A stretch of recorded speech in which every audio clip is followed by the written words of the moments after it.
आज हम बात करेंगे किसके बारे में, एक ऐसे व्यक्तित्व के बारे में जो दुनिया के लिए बहुत बड़े इंसान है, हम सबके लिए बहुत बड़ी ताकत है, हम सबके लिए बहुत बड़ा जो है ना बेटा एक प्रेरणा है।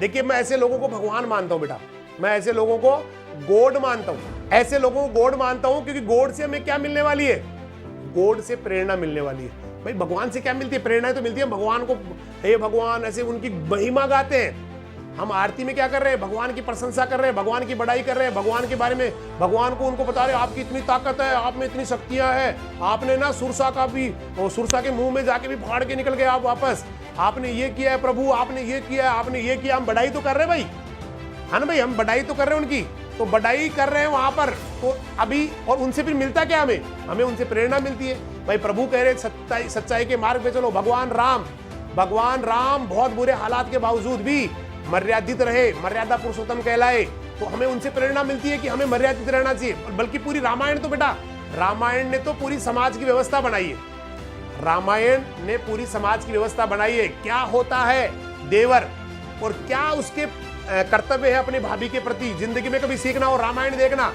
जब भगवान श्री राम ने जब सीता का हरण होने के बाद में लक्ष्मण को उनके हाथ के कंगन दिखाए, तो लक्ष्मण जी ने साफ मना कर दिया, प्रभु मैं नहीं जानता कंगन, मैंने तो जिंदगी में कंगन देखे ही नहीं कभी उनके, मुझे तो केवल उनके पैर देखे हुए, पैर की कोई अंगूठी हो या पैर में कोई पहनी हुई कोई चीज हो तो प्रभु मैं बता सकता हूं कि माता सीता की है, बाकी मैं तो कंगन तो मैंने देखे ही नहीं। तो यहाँ पर बहुत बड़ा एक आदर्श है समाज के लिए, बहुत बड़ा एक उदाहरण है समाज के लिए, जहां से व्यवस्था बनती है समाज की कि देवर और भाभी, एक माँ और बेटे का रिश्ता होता है। यहाँ पर व्यवस्था है बाप और बेटे की, बाप और बेटे में कैसे रिश्ते होने चाहिए, समाज को दिया गया एक बड़ी व्यवस्था है ये भी कि पिता जो तैयारी कर रहे हैं सिंहासन पे बिठाने की, राज मुकुट पहनाने की, राज तिलक करने की, और उन्हीं पिता को विवश कर दिया जाता है कैकेयी के द्वारा कि नहीं मेरा बेटा भरत राजा बनना चाहिए, बड़े जो बेटा है जिनका राज तिलक होने जा रहा है उनको वनवास मिलना चाहिए। और वहां पे देखिए बाप बेटे की इतनी बड़ी, एक बार भी भगवान राम ने पलट के नहीं पूछा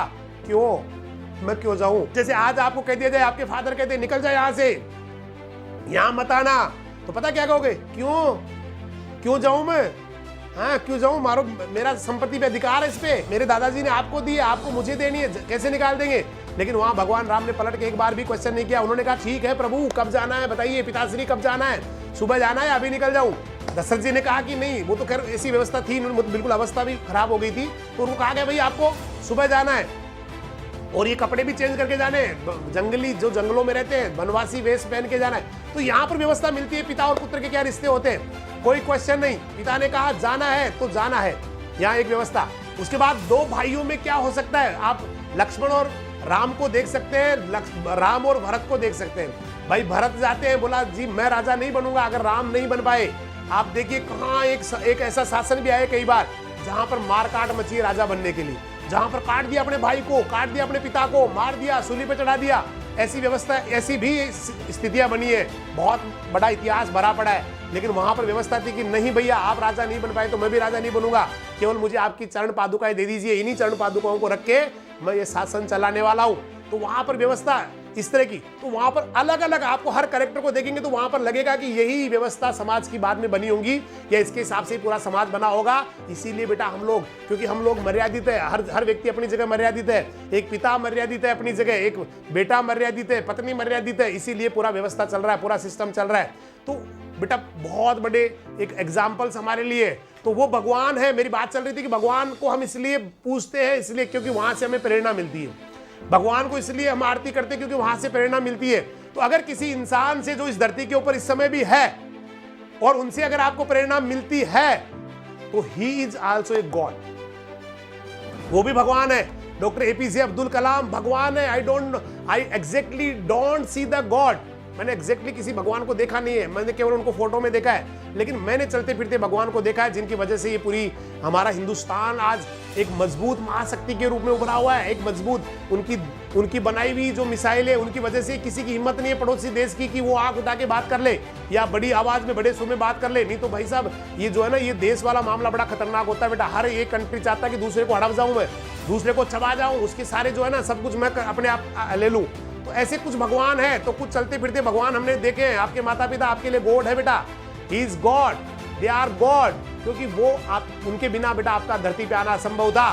डॉक्टर एपीजे अब्दुल कलाम, जैसे मैंने कहा, वो भी गॉड है। इसके अलावा वो लोग जिनके पास कुछ नहीं था भाई, जिनके पास कुछ नहीं था, लोग कहते थे कुछ नहीं कर पाएगा, भिखारी बनेगा, रिक्शा चलाएगा, ये करेगा, वो करेगा, लेकिन आज बेटा वो दुनिया के लिए मिसाल बन गए, दुनिया के लिए आदर्श बन गए। आज वो पूरे सिस्टम को चलाते बेटा, वो प्रशासक है, तो वो भी गॉड है, वो भी भगवान है।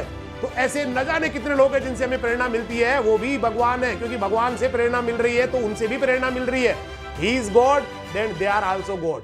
वो भी प्रभु है तो ये भी मेरे लिए तो प्रभु है भैया, जिनसे मैं सीखता हूं, जिनसे मैं पता मुझे जिंदगी जीने का ढंग मिलता है, जिनसे मैं कुछ प्रेरणा लेता हूं, वो मैं उन सभी को गॉड का दर्जा ही देता हूं, भगवान का दर्जा ही देता हूं। तो ऐसे ही भगवान है एलन मस्क। इस 21वीं सदी के एक बहुत बड़े ताकतवर इंसान, इस 21वीं सदी के एक महापुरुष, 21वीं सदी के बहुत बड़े, यूं कह सकते हैं कि एक तूफान जिसको कह सकते हैं आप, और वो थे साउथ अफ्रीकन बॉर्न, जिनका जन्म हुआ था साउथ अफ्रीका में, लेकिन वो थे कैनेडियन अमेरिकन एक इंसान, और बहुत ही ज्यादा एक विलक्षण प्रतिभा थी उनके अंदर, बहुत ही जबरदस्त। मतलब इवन लोगों ने ये भी कहा है कि ऐसे ऐसे लोग धरती पे कभी कभी आते हैं, ऐसे ऐसे लोग सदियों में 2 या 4 ही पैदा होते हैं, क्योंकि उनके हाथ में था फ्यूचर को कंट्रोल करना। बहुत कम लोग हैं दुनिया में जो फ्यूचर को कंट्रोल कर पाते हैं, लेकिन मिस्टर एलन मस्क को पता था धरती कैसे चलने वाली, आने वाले टाइम में क्या हो सकता है, तो उन्होंने फ्यूचर कंट्रोल करना सीख लिया। और 10 साल की उम्र में इतनी किताबें पढ़ ली जितना कोई ग्रेजुएट किया हुआ आदमी नहीं पढ़ सकता। 10 साल की उम्र में इतनी किताबें कि जो ग्रेजुएट होता है, बीएससी कर लेता है, बीए कर लेता है या बीकॉम कर लेता है, वो भी इतनी किताबें नहीं पढ़ पाता है। तो 10 साल की उम्र में इतना बड़ा तहलका, 12 साल की उम्र में घर में बैठे बैठे एक कंप्यूटर गेम इन्होंने बना दिया। कंप्यूटर गेम, 12 साल का बच्चा, सोचिए आपके घर में 12 साल का बच्चा होगा, क्या गेम। लेकिन भाई ने ना कंप्यूटर गेम बनाया ही नहीं, बल्कि उस कंप्यूटर गेम को एक कंपनी में $500 में बेच भी दिया। तो बहुत बड़ी प्रतिभा उनके अंदर। और एक ही बात थी, जब उनकी कंपनी चलती थी, किसी ने आके बोल दिया भाई ये हो नहीं सकता, तो वो उस व्यक्ति का उस कंपनी में आखिरी दिन होता था, बोला होगा, हर चीज यहाँ होती है। तो ये थे एलन मस्क, जिनका शुरुआती जीवन इतना संघर्ष में रहा और हमेशा वो अपने आप को आगे बढ़ाते रहे, अपने आप को जो ना, और बहुत सारा उनका बहुत बड़ा नाम बेटा, सोलर सिटी आपने नाम सुना होगा। सोलर सिटी उनकी एक कंपनी है जो काम करती है एनर्जी कंजर्वेशन पे, कैसे बचाया जाए, कैसे सस्टेनेबल एनर्जी का यूज किया जाए, कैसे सूर्य से जो है ना पूरा पावर ले लिया जाए। इसके अलावा टेस्ला मोटर्स, जो ऐसी कार्स बनाती है, आज भी उनकी कार दुनिया में बेहतरीन कार है, जो चलती है इलेक्ट्रिसिटी से। वहां जरूरत नहीं है किसी पेट्रोल की, डीजल की, और वो तो ड्राइवर लेस कार भी बनाते हैं। तो उनको डाला गया है 21वीं सदी के शक्तिशाली व्यक्तियों में। और यूं कहे कि 21वीं सदी के अभी इस समय के वर्तमान के 21वें नंबर के सबसे शक्तिशाली आदमी है। इस समय उनका पैसे के हिसाब से 21वां नंबर बेटा। और कभी भी उन्होंने कोई रॉकेट साइंस नहीं पढ़ा बेटा। मैं आपसे बार बार कहता हूं, दुनिया का सबसे हार्ड साइंस होता है रॉकेट साइंस, दुनिया का सबसे हार्ड साइंस होता है रॉकेट साइंस।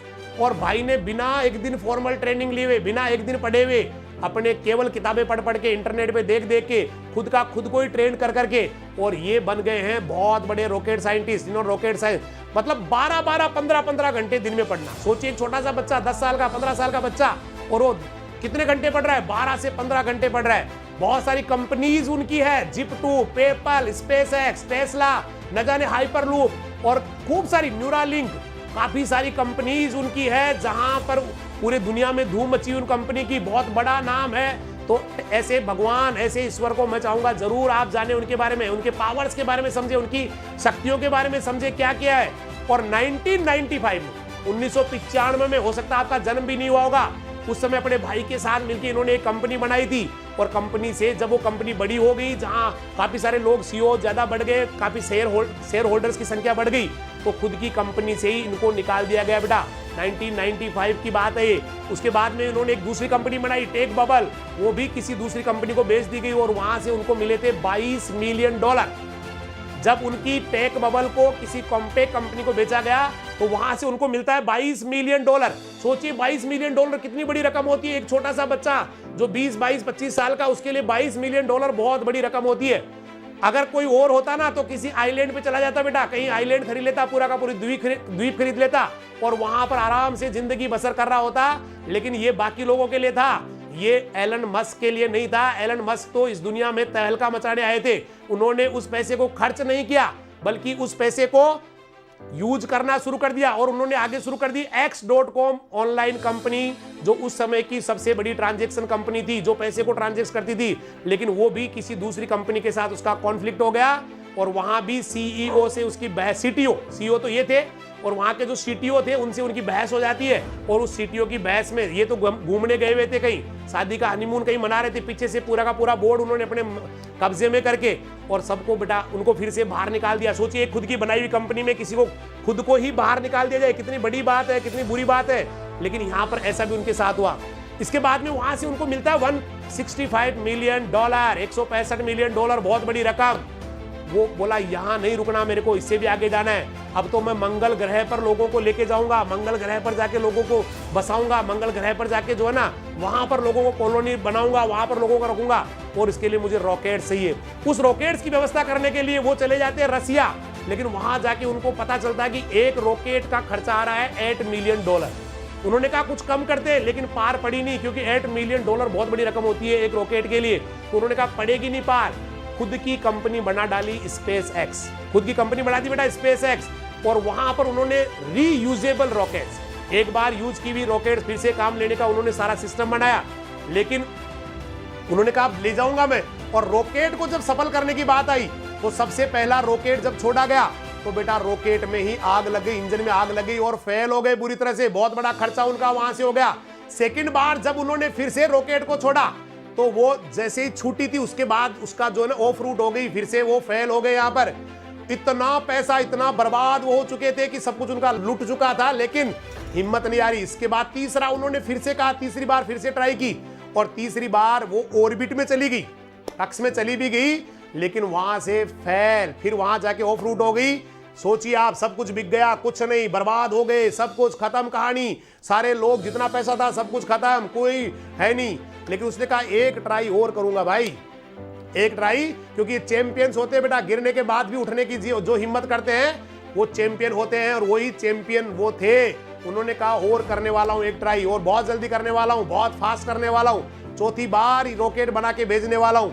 और भाई जी उन्होंने फिर से कर्जा ले लिया, घर बेच दिया, सब कुछ बर्बाद, इधर उधर से पैसा कर करा के उसने कहा या तो खत्म हो जाना है कहानी और या फिर कुछ कर जाना है। और चौथी बार में आप सोच सकते हैं जिसका 3 बार रॉकेट फेल हो गया हो और कहीं से कोई पैसा नहीं मिला, कहीं से कोई हेल्प नहीं मिली, खुद का सारा पैसा इधर उधर से कर्जा लिया हुआ, तो लास्ट वाला जो चांस था उसने कहा और करने वाला हूं और जल्दी करने वाला हूं, इतना बड़ा कार्यक्रम, लेकिन भाई कह रहा जल्दी करने वाला हूं।